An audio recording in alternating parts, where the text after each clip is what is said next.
My name is Lennise. I am the CEO and co-founder of Droppee today, but in the past, I was actually an amateur professional singer.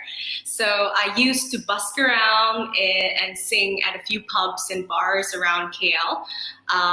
And before I actually went back to university, really got a degree, and then came out, worked for a tech company called Yelp before starting this startup of my own called Droppee. And Droppee, essentially what we do here today is a B2B e-commerce platform where we help a lot of these traditional businesses to go digital. Yeah. Droppee here was started in 2017. So the whole purpose of us starting Droppee was because I came from a family business that does traditional wholesaling and distribution, and the whole nuances, the operational manual workflows was extremely painful, right? Especially in this digital age. So what we did, my team and I did, was that we quickly created a product, like a very simple MVP platform for us to test it out, like my family business tested out, and one thing sort of led to another. We are currently servicing more than 1,000 businesses, traditional businesses nationwide. We are expanding our portfolio, our presence to across Southeast Asia, in Singapore, in Indonesia, and Philippines. And yeah, the main purpose of what we do here today is a very simple goal. We want to help businesses and companies to trade better, to build stronger, easier customer relationships, to be closer with their customers. And the only way for them to do so is to be able to have a transparent information about who are they servicing, what does the customer like, and how are their current services fare towards their customers. So that's how we intend to grow our business in the future. Going through Droppee in this past 3 years plus has been a journey, and I've learned a lot from having a lot of high points and low points. I'm gonna start off with the low points, right? So one of the lowest points that we've encountered in our business was having a very tight cash flows and a very a short runway left. So that's where we were struggling to actually figure out what's the right business model, trying to figure out how to actually scale the company, see if we actually have a relevant product for the market. And I think during that phase, it is very important, especially if you are a startup founder, right? In that situation, is to always believe in yourself. So because of the whole back-to-back problems after problems, it tends to affect you psychologically. So I think it's very important for you to also have a close set of friends or family that you can rely on, so that they can give you this morale boost, especially when you need to actually overcome through this tough period.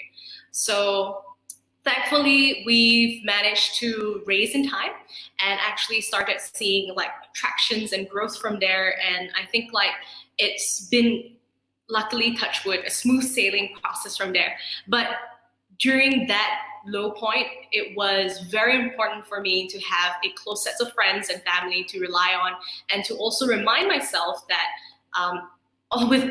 amidst of all these problems, you have to believe that you can go through this together with your team or whoever that you've started this company with. Yeah, so that's the low point. On the high point side, this is where we've captured quite a number of big clients. We've partnered with ministries and whatnot. So those are awesome wins for the company and for the team as well. But amidst of all this celebrations, it's always good for us to remind ourselves to stay humble and practice humility, because I've always believed, and one of my life motto has always been, wisest is she who knows she does not know.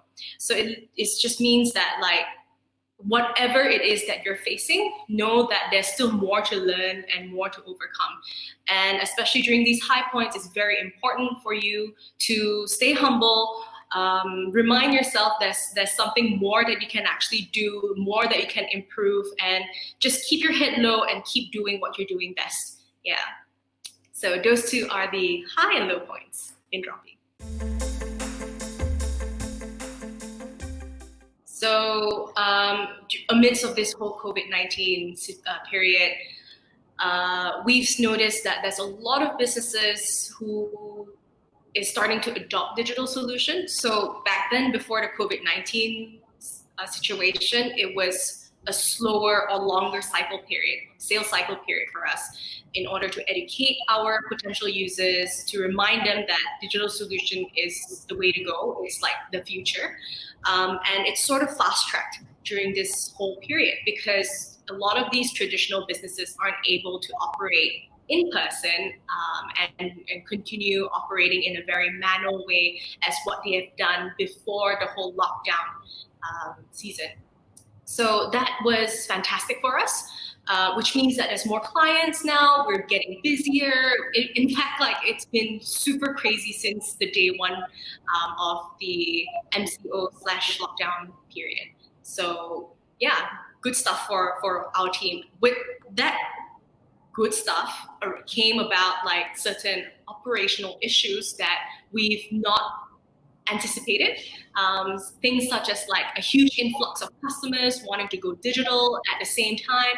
Our current operational structure is not able to support that. So that's something that we internally are focusing on today, like trying to figure out how can we automate certain processes? How can we create a better user experience for first-time business owners who try to go digital, right? How can we help them go through this wave in a more easier way without having them to hurt their budget?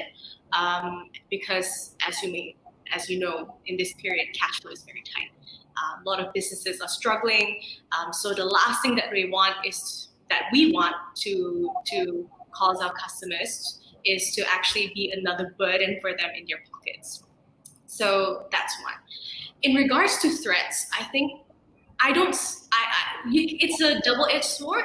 I think it's a good and bad thing that this is happening. So because of this whole influx of demand of traditional businesses looking for digital solutions, right? So that's where you see a lot of newcomers like popping up. You have like companies like Grab, you have companies as big as Grab going into this space, to new startups that you've not heard of, right?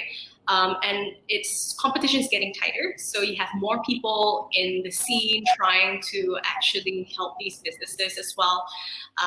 And my personal take is that while, yes, competition is getting tighter and there's more players in the market, but it's also a good thing because now you have more players to educate this market.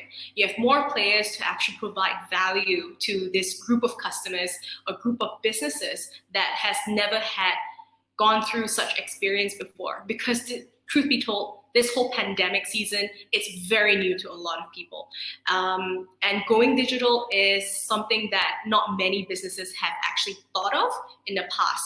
So with these new incoming players today, it just create a healthier competition, forcing us to up our game to figure out how can we create better experience, better customer service, better support team to help these businesses to adopt the right solution for their business without having to spend so much on these technologies or systems. I think post-COVID-19, there's definitely going to be new habits that are being formed, right? Because during this whole lockdown period, you're forcing a lot of businesses, a lot of individuals to stay at home in a long period of time. You're not talking about like a couple of days, you're talking about months. So during this period, new habits are being formed, the way that they buy things, the way that they make decisions, the way that they interact with people, it's completely new, or new habits are forming. And as we all know, when habits are formed, it's really, really hard to break. So people form new habits and they sort of would stick to these new habits. So one of them are like having to do research more, right, online when it comes to purchasing products. So that typically just means that if you are a business owner and you want to list your products online, it's very important for you to put it in a very concise way and a very transparent manner for people. Like it could be both business or consumer, right? To just digest this information and let them make that decision in the fastest way possible. So those sort of new habits are being formed during this COVID-19 period, which I believe that would trickle down and would bring forth once the whole lockdown period has been lifted. And of course, there are other key areas that this whole, what we call new normal would entail. But with that said, I think the most important thing for businesses that operates in this new wave is to be able to adapt and be flexible. The last thing that you want is to stick to your old ways and hope that people would still go back to the way things were. Yeah, that you might have a chance that they would go back to the way things were, which is fantastic for everyone. But I think it's very important for a lot of these business owners, right, to be mindful that things will change, and to be able to adapt and be flexible to that change is very important. Yeah.